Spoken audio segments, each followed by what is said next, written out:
Botânica aplicada à farmácia. Aula 4, Anatomia, Histologia e Morfologia Vegetal, tópico órgãos reprodutivos.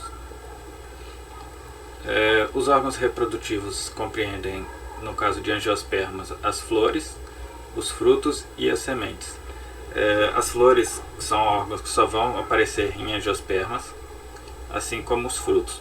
As sementes, elas aparecem em gimnospermas, e algumas sementes de gimnospermas vão apresentar um revestimento carnoso.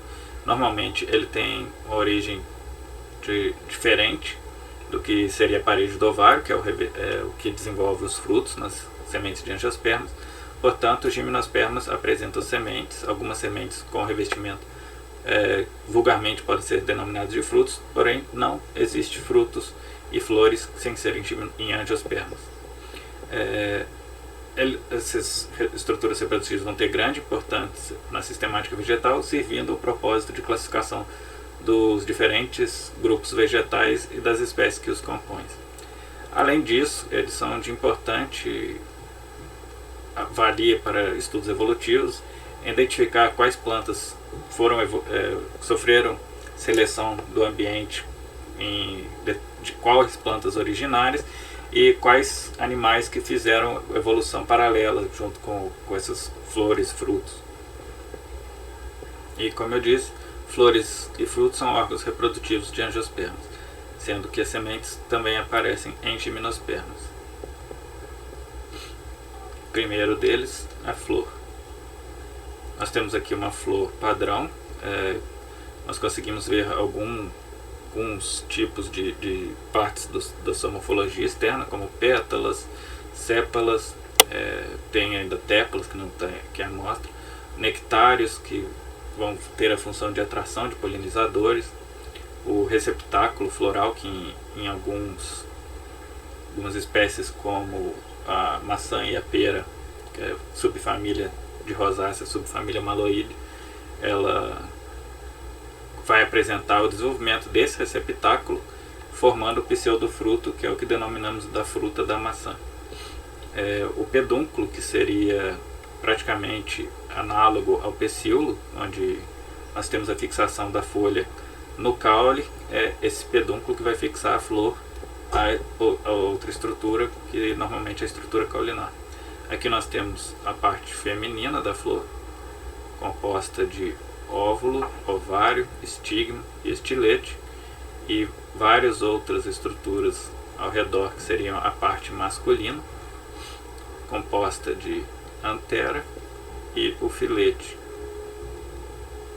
Há diferença na posição entre os dois, normalmente para gerar uma certa autoincompatibilidade por conta da posição, e ainda há mecanismos genéticos para gerar essa autoincompatibilidade, evitando com que uma flor se autofecunde. A flor tem função para atrair os polinizadores. Microesporogênese é a produção de grão de pólen, megaesporogênese é a produção de óvulo. O nome microesporogênese, megaesporogênese é por conta do gameta masculino ser micro e o gameta feminino ser mega. Isso é o que é utilizado para a definição do que é o gameta masculino e o gameta feminino em qualquer ser vivo. É a produção de microgametas para o masculino e megagametas para o feminino. Igual nós comentamos no slide anterior, nos órgãos reprodutivos ocorre muita variabilidade entre os diferentes grupos vegetais, ou seja, nós temos diversos tipos de flores, até mesmo dentro de uma espécie, de um indivíduo, pode variar o tipo de flor.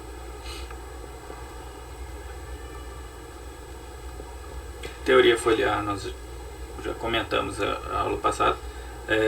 A folha, ela se modifica e forma o que seria a flor. A flor é uma seleção que ocorreu da folha para desenvolver esse tipo de órgão que tem função de atração e reprodução, atração de polinizadores e reprodução. Normalmente, quando tem o meristema floral desenvolvido, ou seja, quando há o desenvolvimento da flor, plantas que apresentavam crescimento do tipo determinado, elas vão do tipo indeterminado vão se transformar em plantas com crescimento determinado, é o aparecimento da flor que sinaliza para a planta que ela tem que cessar o seu crescimento. Aquele ponto ela desenvolveu o que ela precisava, que é a produção de células reprodutivas, então ela cumpriu o seu ciclo de vida.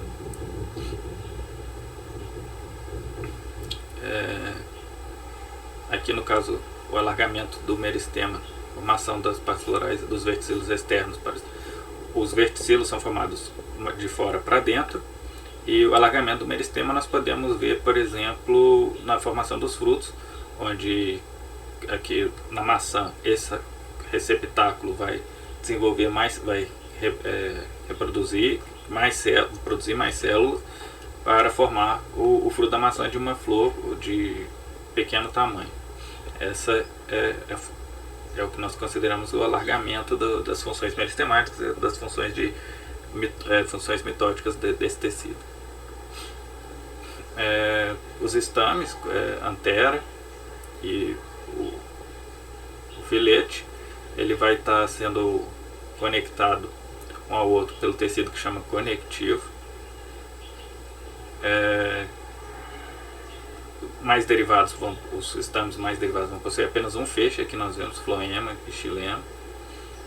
Eles vão, como eu já disse em aulas passadas, vão apresentar epiderme, parênquima e feixe vascular, que são tecidos que praticamente todos os órgãos vão apresentar. Aqui nós temos o corte transversal de uma antera, a abertura, o estômio, é a abertura da antera para liberar os grãos de pólen que estão aqui. Os grãos de pólen ficam dentro de um tecido aqui que é denominado de tapeto, que é análogo ao tapete mesmo, a origem do nome. Nós temos epiderme, células parenquimáticas, o feixe vascular central aqui que vai estar junto ao conectivo, ligando no filete, o endotélio, que é esse tipo de tecido aqui abaixo da epiderme, que tem função de produção de algumas secreções para auxiliar na abertura aqui do estômago, na propagação do pólen, liberação do grão de pólen. O grão de pólen apresenta o núcleo bem diferenciado. Você consegue ver esses pontos pretos, que seria na ilustração aqui denotando que o núcleo está em alta atividade mitótica.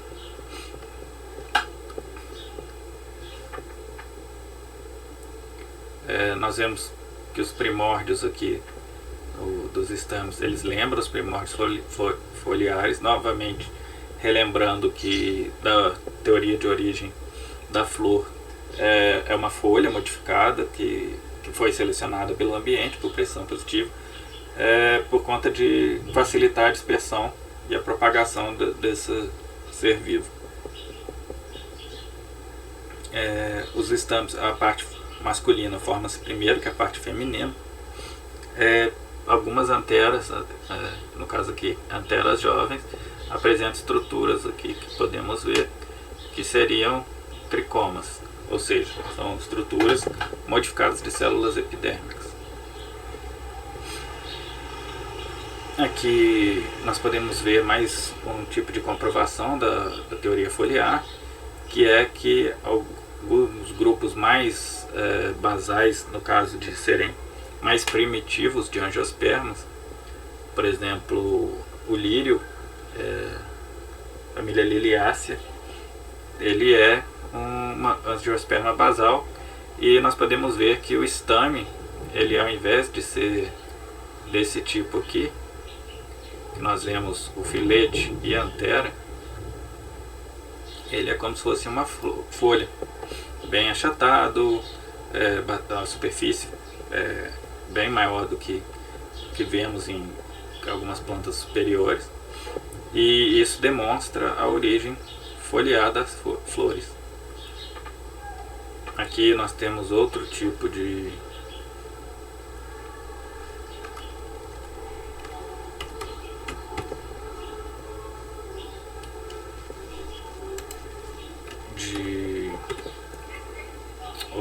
a origem dos capelos, a parte feminina da flor. De novo, nós temos aqui o que demonstra a origem foliar. Isso é uma folha. Temos a face abaxial, que nós já falamos anteriormente, face adaxial. No caso, a face abaxial é a de baixo, aqui está invertido, a face adaxial é de cima. O que aconteceu na folha foi o seguinte: nós temos as primeiras órgãos primitivos que remetem à flor, que apresentavam estruturas reprodutivas em um tipo de folha aberta, que começou a se achatar, a formar um cilindro em torno de si mesmo. Esse processo de fechamento da folha em torno de si mesmo que vai dar origem ao ovário. E com a origem desse ovário nós conseguimos ter a presença de um novo tipo de estrutura mais especializada, que seria o estilete e o estigma, para evitar a autofecundação, proteger o óvulo, né, dentro do ovário, e que aqui no caso, nessa parte nesse órgão mais primitivo, o óvulo ele estava suscetível às intempéries do ambiente e outros animais.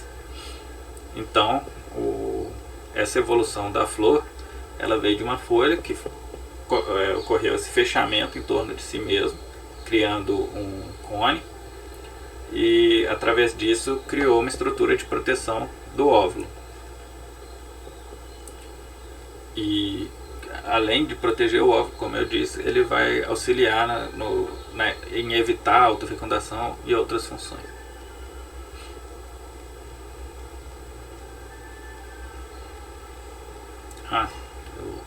Comentando sobre o nome. Esse nome aqui, o lóculo, pode apresentar um, dois ou vários. Pode ter um óvulo apenas por lóculo, pode ter mais de um óvulo por lóculo, pode ter dois lóculos, cada um com óvulo, que seria um por um, ou dois lóculos, cada um com mais de um óvulo. Isso varia e é utilizado na classificação na sistemática. Como podemos ver aqui, nós temos aqui 3 carpelos numa flor, ou seja, 3 estruturas femininas. Cada carpelo vai ter 2 óvulos. Aqui nós temos 3 carpelos, nós apresentamos 3 carpelos. A diferença aqui é que nós temos os carpelos aqui apocárpico, ou seja, A de separação, sim de junto. Aqui eles já são sincárpicos porque estão juntos, estão fundidos. Aqui na fusão completa, onde apresentamos um carpelo com apenas um estigma e um estilete. No caso aqui nós temos a fusão dos carpelos do ovário, porém o estigma e o estilete eles estão separados.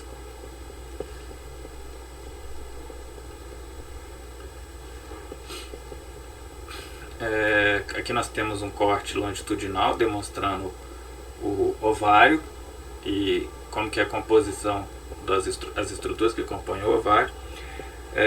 As antípodas, que são células dentro do ovário. As sinérgidas, os núcleos polares, que vão ser fecundados por um núcleo reprodutivo do grão de pólen e formar o endosperma.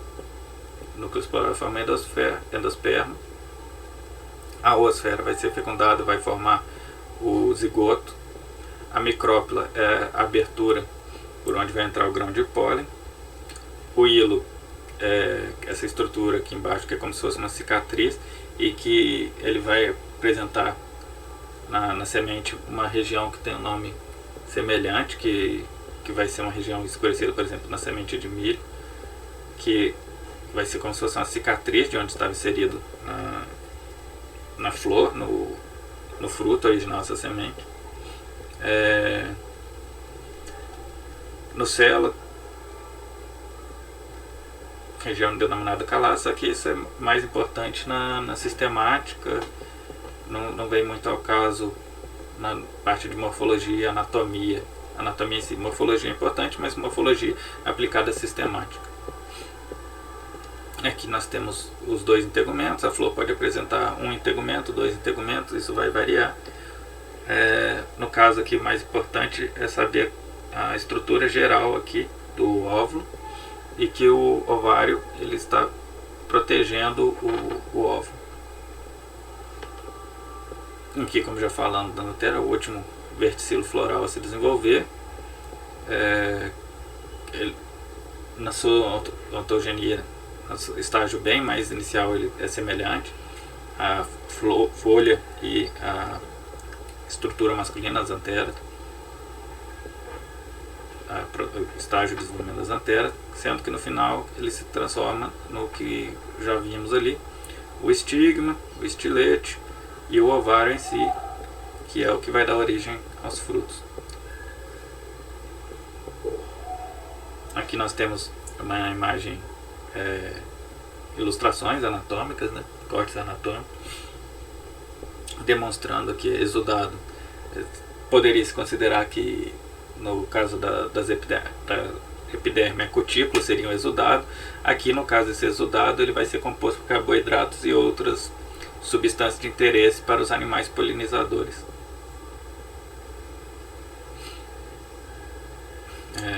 Glândulas para produção de conteúdo, de produtos a serem secretados no exudado.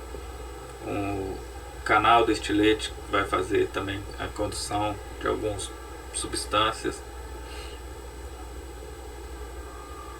Aqui nós temos a questão do reprodutivo. Como eu já tinha comentado, microsporângio vai formar grão de pólen, gameta masculino. O macrosporângio vai formar o óvulo, gameta feminino. Essa questão da meiose e mitose, que vocês já viram. O que é importante aqui denotar, diferente da célula animal que acontece na célula vegetal, é que nós não temos a fusão apenas do gameta masculino com o feminino para a formação do zigoto. Há também o que é denominado de dupla fecundação, que acontece em angiospermas. A fecundação uma segunda célula do grão de pólen. O grão de pólen vai apresentar 3 células. A célula do tubo polínico, que é célula germinativa, e 2 células reprodutivas, que vão ter a função, uma de fecundar a oosfera, a outra de fecundar os núcleos polares. Ao fecundar os núcleos polares vai formar o tecido triploide do endosperma, e ao fecundar a oosfera vai formar o zigoto. Após ocorrer a fecundação, vai haver sinalização para estimular a parede do ovário a se transformar no fruto, e o zigoto vai desenvolver a semente, o embrião, e produzir a semente.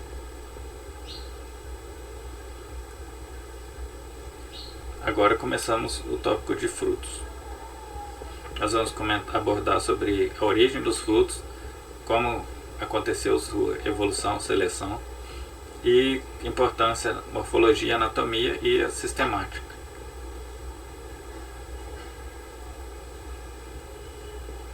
Assim como as flores têm morfologia extremamente variável, o ambiente influencia bastante na formação dos frutos.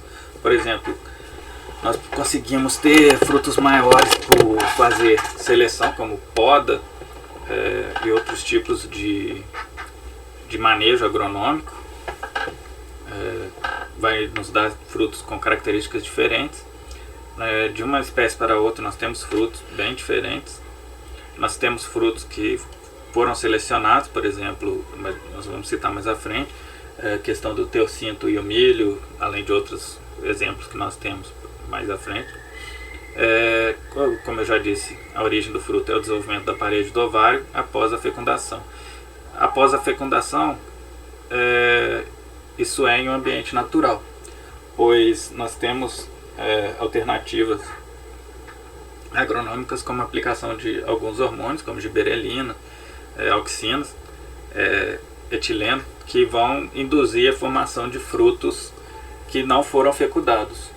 E no caso também temos a banana, que é um exemplo de um fruto partenorcápico, que é um fruto que não precisa ocorrer fecundação e é do desenvolvimento do óvulo e do ovário em si, produzindo um indivíduo N, que nós vamos ter o fruto. Não precisa haver fecundação. Pericarpo é o fruto em si, e ele é o conjunto formado pelo epicarpo, mesocarpo e endocarpo. Nós podemos ver aqui, ó, no hesperídeo, que é o fruto do cítrus, o epicarpo seria vulgarmente denominado casca, que não é correto, o nome é epicarpo. O endocarpo, que seria aquela região rica em pectina, região branca, rica em pectina, evita a entrada de patógenos como fungos e bactérias.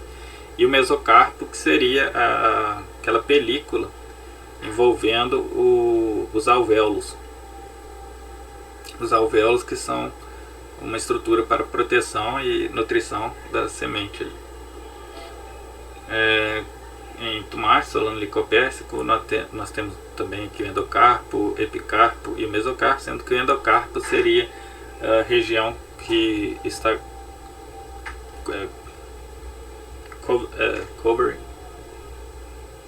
cobrindo as sementes.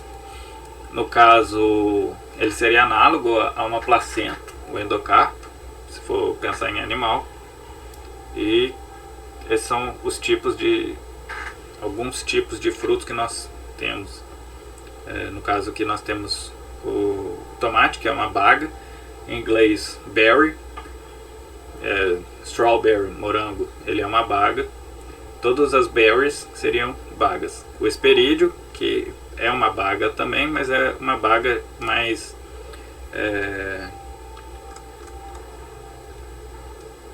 ela é mais diferenciada, portanto tem um nome específico. E a drupa, que é esse tipo de fruto com uma semente apenas no interior, e semente stony seed, seria uma semente que denota uma característica rígida de pedra. Aqui nós temos diferentes frutos e a origem deles na flor, em quais verticilos florais. Por exemplo, aqui nós temos o legume. Não confundir classificação vulgar de denominar alguns alimentos de legumes, porque legume é uma característica dos frutos da família Fabaceae, ou seja, ervilha, soja e feijão são apenas estas plantas que produzem legumes. Plantas da família Fabaceae, como o pau-brasil, até que dá nome ao nosso país. Nós temos o ovário. A parede do ovário vai formar essa região aqui, que seria o legume com as suas sementes. O estame vai degenerar, as pétalas vão degenerar e vão secar. Normalmente a gente consegue verificar em ervilhas e alguns desses frutos a presença de estames na região aqui próxima do pedicelo. Aqui raspberry, framboesa, os carpelos, cada carpelo vai responder a um frutinho. No centro aqui nós vamos ter o pedúnculo desenvolvido, e cada região, igual na amora, cada região dessa daqui seria uma flor que foi fecundada e desenvolveu. Isso é uma infrutescência, um fruto composto. Aqui é um fruto simples com vários óvulos.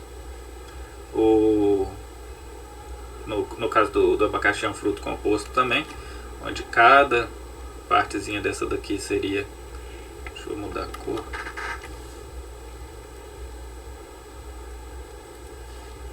cada partezinha dessa daqui seria um fruto. E nós vemos aqui cada flor que deu origem a esse fruto na inflorescência aqui. No caso da framboesa é uma flor só que cada gineceu dela, cada uma dessas estruturas aqui do carpelo, que vai dar origem ao fruto, frutescência, fruto agregado. Aqui a gente tem a maçã, que eu já comentei, fruto acessório, porque nós temos o fruto, ele é apenas essa região aqui central, e essa parte comestível aqui, ele é o receptáculo que está aqui, ó, que vai se hipertrofizar, ele vai desenvolver e proteger o fruto com as sementes. Nós podemos ver aqui alguns vestígios florais também, remanescentes de estame, estilo e sépalas. E tem muito mais frutos, mas esses 4 aqui são apenas alguns exemplos do tipo de uma inflorescência forma uma infrutescência, uma flor com várias unidades reprodutivas vai formar um fruto agregado. Cada partezinha disso daqui é um frutículo que teve origem de uma mesma flor. E aqui no caso do legume, é uma flor que tem vários óvulos dentro do ovário, e cada óvulo vai dar origem a uma semente, e o fruto vai ser composto por essas várias sementes sendo protegidas por uma única unidade. E no caso aqui da maçã, nós temos um pseudofruto, onde o receptáculo desenvolve no que seria vulgarmente chamado de fruto, e o fruto fica ali protegido em volta, que é a parede do ovário em si, fica protegido aqui pelo receptáculo hipertrofizado. Como comentamos, o desenvolvimento do fruto a partir da parede do ovário. Aqui nós temos uma figura demonstrando em 3 etapas do livro de Anatomia e Morfologia da Pesada da Glória Carmelo Guerreiro, da Universidade de Viçosa. Em 3 etapas, a ontogenia desse desenvolvimento do fruto. Nós temos duto secressor, exoderme, endoderme, lóculo, vários tecidos, vários diferentes tecidos que vão compor o fruto, e como que acontece esse desenvolvimento da parede do ovário até termos o fruto desenvolvido. Aqui nós temos 2 figuras que demonstram a questão da seleção. Um exemplo que nós temos aqui, que ocorreu naturalmente, mas hoje em dia ainda tem muito tipo de seleção nessa questão, são os citros. Citrus é um gênero de plantas da família Rutácea, onde que nós temos apenas 3 espécies originais, seria Citrus reticulatum, Citrus medica e a Citrus maximus, que seria o pomelo, a cidra e a tangerina original. Essas 3 espécies foram se hibridizando, cruzando entre si e formando as diferentes variedades que nós temos hoje de plantas. Por exemplo, laranja. A laranja ela não é uma planta natural, ela veio do cruzamento na natureza de alguma dessas 3 espécies. Por exemplo, que a laranja está entre a Citrus maxima e a Citrus reticulata, ou seja, é um cruzamento entre o pomelo e a tangerina, o limão. O limão ele já teve, na verdade isso daqui está sendo bem reducionista, porque o cruzamento ele não ocorreu entre essas 2 espécies em si. Isso daqui é um triângulo que mostra onde que ocorreu, quais espécies que cruzaram com quais e tal, mas bem genérico. Teria que fazer um estudo genético para poder entender de onde que veio cada uma dessas. Os limões estão aqui, eles têm uma proximidade maior com a cidra, porém pode ter havido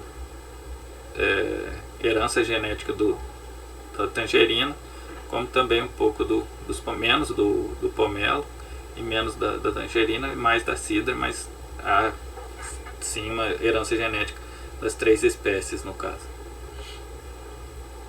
E aqui nós temos diferentes frutos que são dispersados diferentemente, frutos dispersos pelo vento. Isso são ciclos de milhões de anos, milhares de anos, que vão selecionar alguns frutos que por alguma mutação eles acabaram sendo dispersos pelo vento, e isso acabou se tornando uma característica de interesse para aquela planta.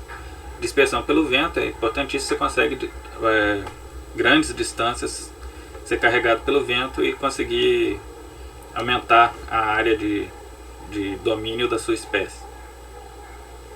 Então nós temos aqui alguns tipos de sementes saladas, sementes que podem ser propagadas pelo vento, sementes que podem ser propagadas por animais, sementes que podem ser propagadas pela água, como que elas vão apresentar a taboa, quer dizer, vão apresentar estruturas que vão conferir uma atividade de boia para o fruto, para que ele consiga flutuar.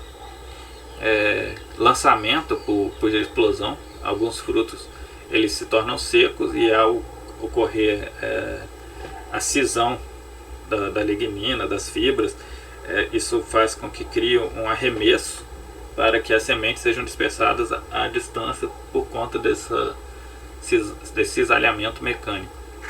E alguns frutos que foram selecionados e dispersados por nós, seres humanos. Nós vamos ver mais a fundo alguns tipos de seleção que nós fizemos e nós continuamos até hoje. A agronomia é importantíssima nesse fator de seleção dos frutos e agradar ao nosso paladar, nossa culinária, nosso interesse gastronômico. Aqui nós temos mais tipos de a cutia. É o único animal que dispersa a castanha do Pará. Se a cutia um dia for extinto, nós perdemos a capacidade de produção de castanha do Pará. E nós temos ainda engenharia genética, vários tipos de formas que nós podemos evitar isso, evitar tanto a extinção da cutia quanto da castanha do Pará. Porém, é um exemplo que nós temos aqui, que o único animal que dispersa a castanha do Pará é a cutia, porque a cutia ela consegue abrir e coletar a semente da cápsula quando ela cai do fruto da árvore e ela cai no solo. Essa cutia ela consegue abrir a castanha do Pará e ela se alimenta de algumas castanhas e enterra outras, só que ela não sabe onde ela enterrou, ela não consegue lembrar, por isso que ela faz a dispersão desse tipo de fruto. Nós temos aqui o figo da família Moraceae, que é a família da amora, da jaca. O que acontece?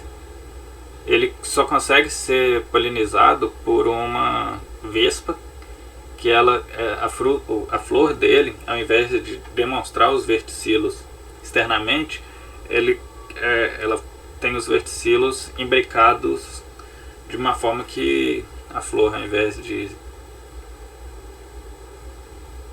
ser assim, ela não abriu. Então ela fica como uma entrada para o polinizador, onde ela vai liberar aroma e outras coisas, porém ela não tem uma abertura. A vespa tem que adentrar essa abertura e polinizar aqui dentro. E o que acontece é que após ela vir de um outro fruto, ao polinizar, que ela fica cansada, morre. Normalmente ela vai deixar,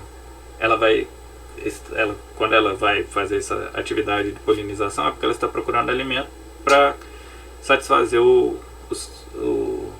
filhos dela, os filhotes dela, os ovos que ela está carregando. E aí ela acaba deixando ovos aqui dentro. Esses ovos podem ser que saiam do fruto, mas a vespa vai ficar morta. No Brasil, a vespa não sobrevive, então nós tivemos que fazer uma produção dos frutos de figo através do uso de fito-hormônios exógenos e fazer melhoramento procurando um tipo de figo que conseguisse produzir o fruto agradável comercialmente falando, só que sem essa fecundação. Como eu já disse, a fecundação ela é essencial na produção de frutos, considerando o ambiente natural sem o envolvimento humano. Aqui nós temos nós, seres humanos. Nós pegamos esse fruto aqui, que é o teoscinto, a origem do milho.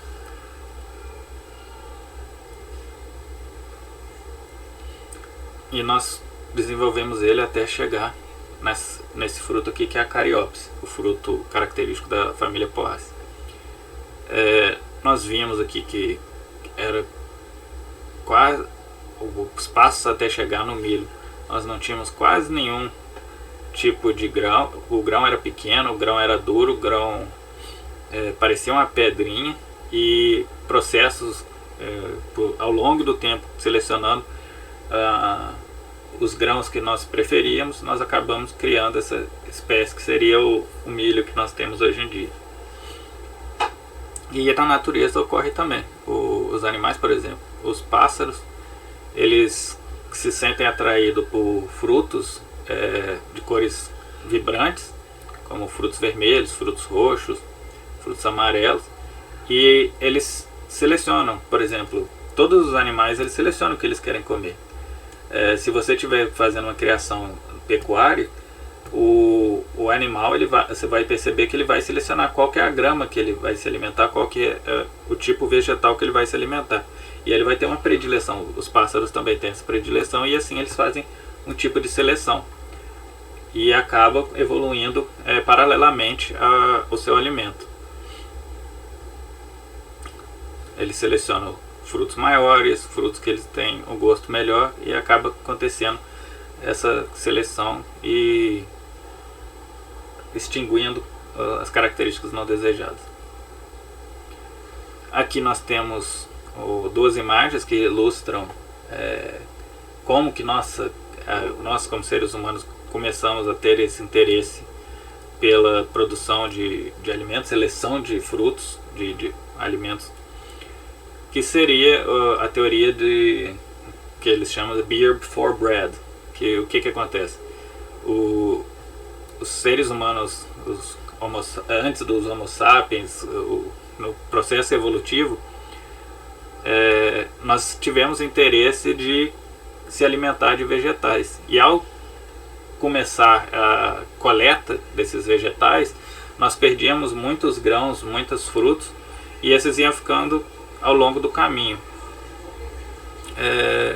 Nisso nós acabamos trazendo para perto das comunidades onde tinha esses seres humanos primitivos, começou-se a produzir esse alimento que ficava pelo caminho, ou até mesmo eles traziam e acabava chovendo, recebendo água e germinando, e isso dá origem à agricultura. E aí essa seleção acabou sendo otimizada quando houve a descoberta da fermentação. Que acontece? Nós temos um processo onde os grãos acabam se molhando, eles começam a fermentar, e com isso nós acabamos desenvolvendo um tipo de bebida que teria alta capacidade energética, além de permanência sem ter fatores nocivos. Ela acabava se limpando de qualquer tipo de poluente que poderia estar na água ou no alimento original. E com isso é um estímulo para o desenvolvimento da agricultura e acaba desenvolvendo a sociedade. E isso vai originar a nossa habilidade de seleção dos alimentos aplicada. Que o que ocorria até então, a seleção era o processo de colheita. Nós iríamos trazendo as sementes que eram mais fáceis para nós coletarmos. Com isso acabamos selecionando indiretamente algum tipo de material, e a partir disso nós tivemos o desenvolvimento da fermentação, da agricultura e da sociedade em si. Aqui nós temos uma imagem que registra os inícios na Síria, se eu não me engano, na região da Mesopotâmia ali, da agricultura, demonstrando que havia já a produção de fermentado, um vaso aqui que seria utilizado para encher com água e grãos e produzir essa bebida que teria alto valor alimentício, tanto que no Egito utilizava-se bastante essas produções fermentadas como moeda de troca, porque era uma capacidade que eles tinham de poder se nutrir caloricamente e evitar doenças, por exemplo, fazendo uso de água contaminada e tal. Então foi daí que surgiu essa capacidade que nós temos de adaptação à sociedade e produção de novos tipos de alimentos. Aqui nós temos mais um indicativo disso, um pêssego natural, que ele parecia uma cereja, 64% apenas de endocarpo comestível, 36% era semente, 36% do fruto era semente, 25 milímetros apenas, um epicarpo bem ceroso, que era para evitar acúmulo de água e tal. Ele tinha um gosto bem terroso, doce e azedo, com um pouquinho de salgado. Era só encontrado na China e só tinha 3 variedades. Hoje em dia nós temos, com seleção agronômica feita pelo homem, aproximadamente 200 variedades, fruto com tamanho de 100 milímetros ao invés de 25 milímetros de diâmetro. 90% do pericarpo dele é comestível. O epicarpo dele é comestível e macio, apenas 10% só de semente. Nós temos 13 variedades, podemos cultivar em 13 países diferentes, e ele tem muito mais água, açúcar, ele é 4% mais doce do que era. É a mesma coisa que nós vemos. Melancia era um fruto que só encontrava no sul da África. Apenas 6 variedades, 50 milímetros apenas no tamanho. Tinha que ser aberto com um objeto afiado ou com um martelo, extremamente amarga e causava inflamação nos tecidos. Tinha 18 sementes e muito rico em gordura. Tinha um gosto de nozes e extremamente amargo. Hoje em dia nós conseguimos aumentar 3,3 vezes a doçura do fruto, 14% mais água, sendo que já é praticamente só água a melancia hoje em dia. Já era um pouco, mas aproximadamente 1.200 variedades, cultivada em 15 países. Nós temos 4 cores diferentes de melancia. Podemos cultivar. Essa questão aqui não é genética, é mais do recipiente onde ela é cultivada, nós conseguimos alterar a sua forma. E aqui, como já citei, o milho, que foi a origem da humanidade na América Central, ali, em razão do crescimento, ascensão e destruição do Império Azteca. Ele era esse frutinho aqui, como eu demonstrei, se tornou esse fruto de alto potencial de crescimento, e ele tinha apenas 5 ou 10 grãos, muito duros, tinha um gosto seco e de batata crua. Deveria ser descascado por martelando ele repetidamente, transformando ele 3,5 vezes mais doce. É cultivado em 69 países diferentes e aproximadamente 1000 vezes maior o tamanho do fruto. A gente consegue descascar apenas retirando as folhas que recobrem a espiga.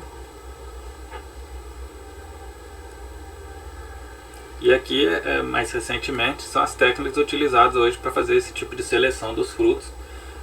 Nós temos o melhoramento tradicional, que é feito por cruzamento. Nós pegamos 2 espécies que sejam compatíveis, fazemos esse cruzamento e produzimos um fruto de interesse agronômico, interesse comercial. Mutação é utilizado por radiação e quando se encontra um caractere desejável, tenta se reproduzir aquele produto. Às vezes conseguimos identificar um caractere que é herdável e que pode ser reproduzido.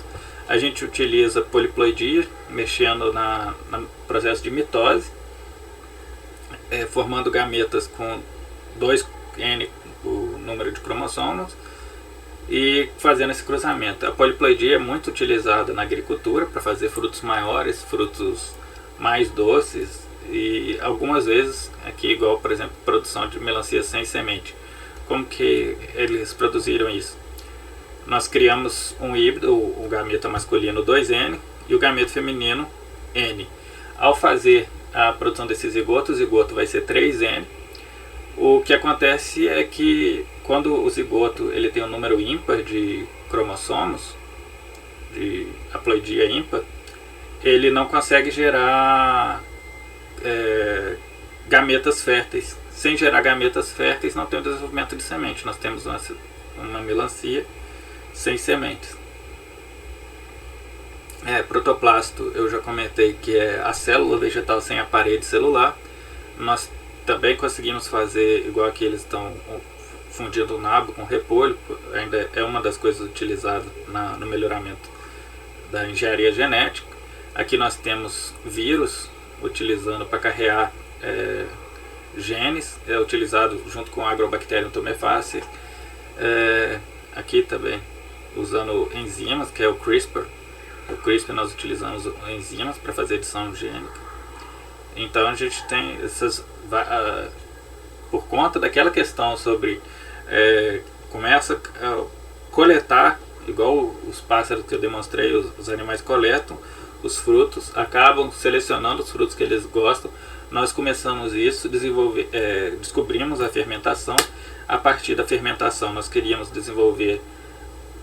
nós desenvolvemos a sociedade, e após desenvolver a sociedade nós acabamos aprimorando essa habilidade de selecionar o que nós queremos.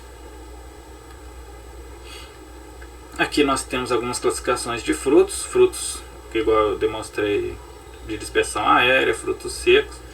Aí isso é questão sistemática. Nós temos frutos simples, são divididos, classificação primária, isso daqui é uma chave de sistemática. Nós temos os simples, os agregados e os compostos. E aí nós vamos ter diferentes divisões deles. Por exemplo, o simples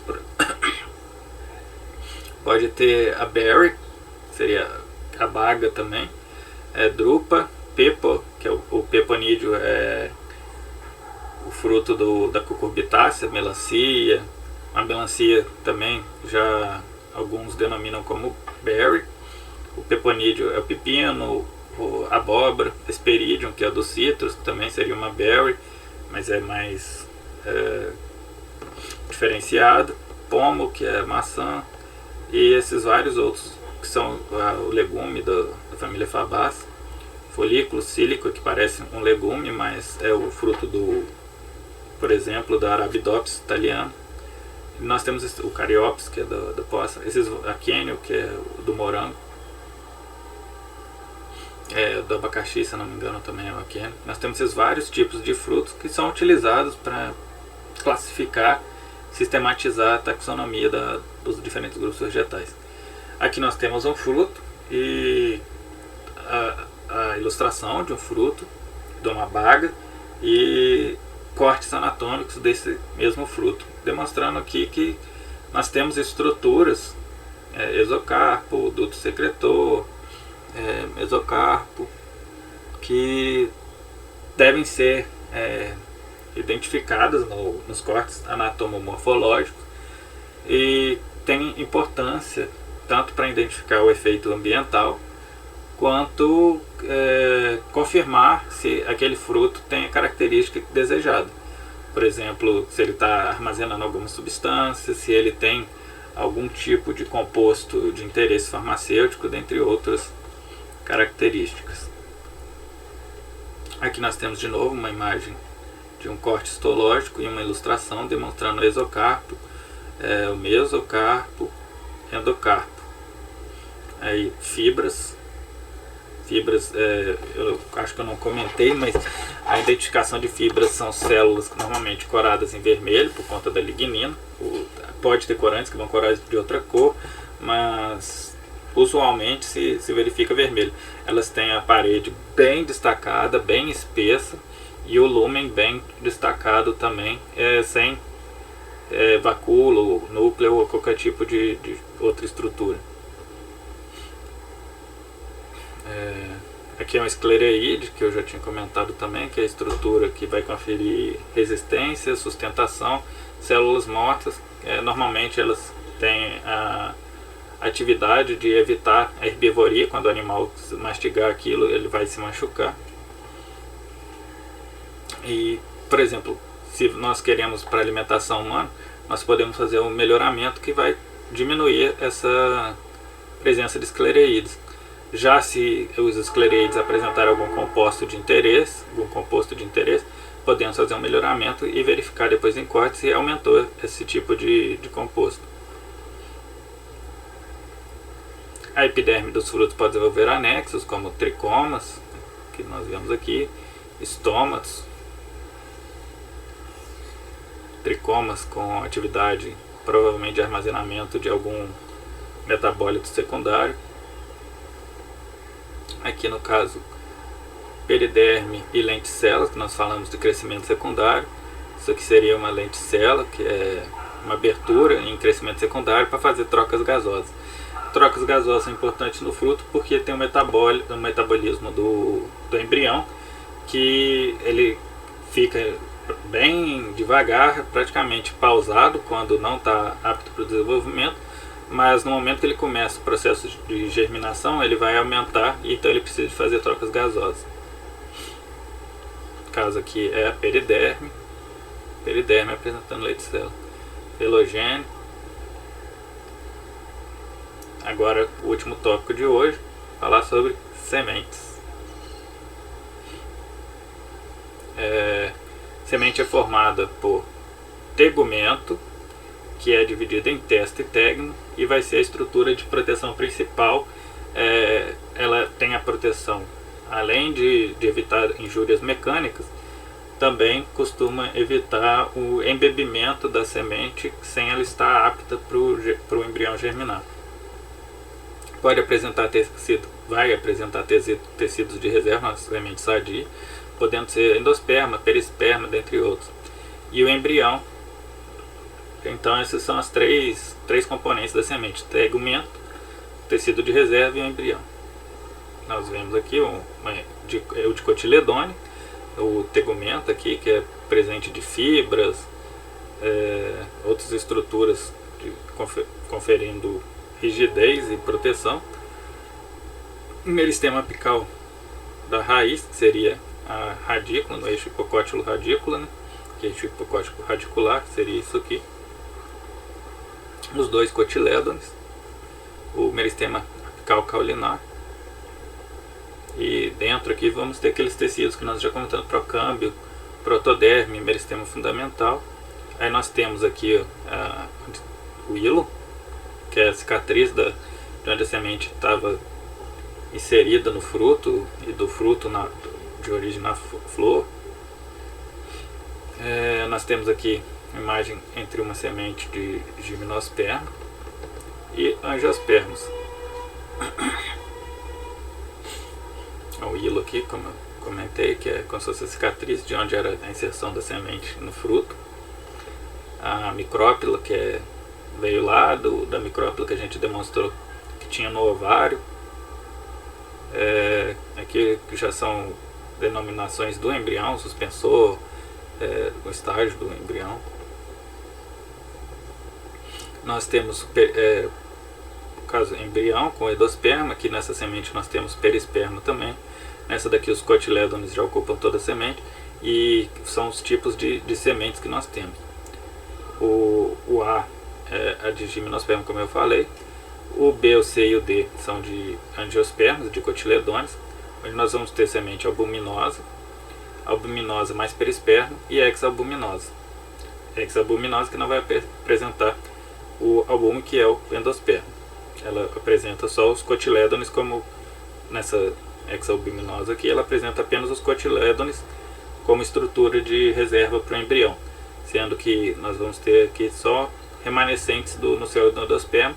A primeiro tipo de semente ela apresenta 2 cotilédones, só que o endosperma ocupa a maior parte da semente, sendo o principal fonte de reserva nutricional do embrião.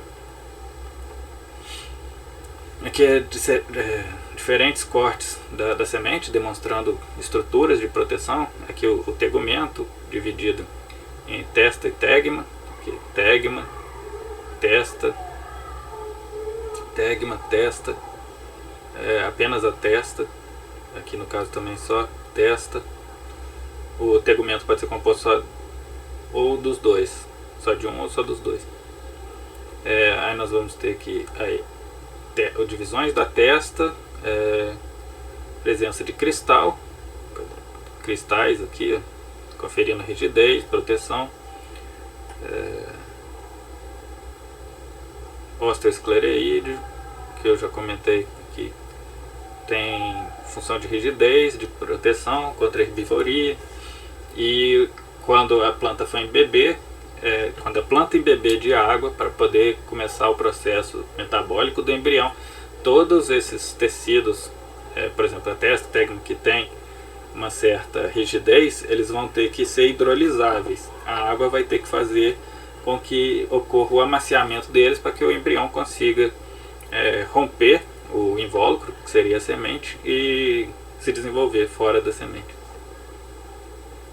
Como eu já disse, o endosperma se origina da dupla fecundação, a partir da fusão dos núcleos polares com dos núcleos reprodutivos do grão de pólen. O grão de pólen vai ter 3 núcleos, né? O germinativo, que vai dar origem ao tubo polímico, um reprodutivo que vai dar origem ao embrião e um reprodutivo que vai se fundir com os núcleos polares, dando origem ao endosperma. O endosperma, aqui temos diferentes tipos de endospermas, né? Diferentes tipos de sementes, e do endosperma nessas sementes vai ter função de armazenamento de reserva energética e nutricional para o embrião, enquanto o embrião não desenvolver a capacidade fotossintética de se auto-manter. Nós temos aqui uma eudicotiledônia e uma monocotiledônia, onde nós vemos o eixo hipocótilo radículo, eixo hipocótilo radículo com 2 cotilédonos, e aqui um cotilédono. Na semente do milho nós vamos ter o escutelo, que seria o cotilédone, com uma forma parecendo um escudo de proteção, por isso o nome escutelo.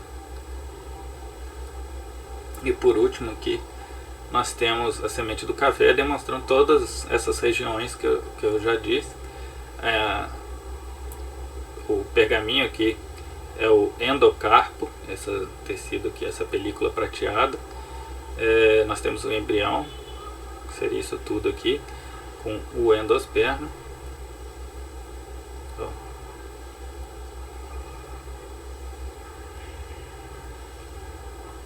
Eixo embrionário, hipocótilo radículo, os cotilédones aqui, dando origem a pluma.